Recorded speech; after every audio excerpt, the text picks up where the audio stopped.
Прво се повлекува, но по неколку часа владата одлучи да ги врати повторно во собранието сите 4 предлог закони за стратешките инвестициски проекти. Тие денеска се најдоа на седница во законодавниот дом.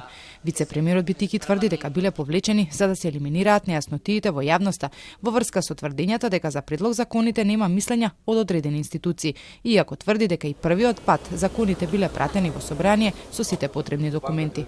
Во системот се сите мислења со датуми многу поодамна.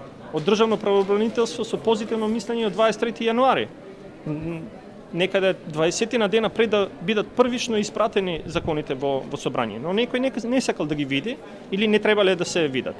Комисија за заштита на конкуренција има дадено мислење по основ на сите договори на 7 февруари. И тоа некој не сакал да го види. Но на сајтот на собрание стои дека предлог законите за стратешките проекти се примени на 24 јануари, еден ден по добиеното мислење од Државното правобранителство, но без мислењето од Комисијата за заштита на конкуренцијата. Битики пак располага со други датуми, тврди дека во собрание биле пратени на 12 месецов.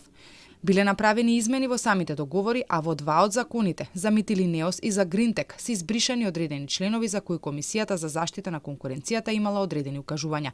Во собранието каде се изгласа потребата овие закони да се донесат по брза постапка, опозицијата обвини дека брзината со која се сака да се донесат ќе предизвика проблеми. Формално правно не се повлечени. Таа седница не е одржана, законите да влада ги повлекла, ама се уште стојат кај нас на седница. Не е завршена таа постапка, пуштаме исти такви закони во процедура. Претходно и министерот за економија на неколку владини седници бараше повлекување на дел од законите и повторно преговарање со образложение дека добиваат повеќе видови државна помош, нешто што го нема во ниту една држава. За стратешките проекти реагира и дел од експертите, особено за Митилинеос, кој треба да ја гради централата во Железара. Станува збор за 4 инвеститори кои ќе добијат поволности кои ретко може да ги ужива домашниот бизнис.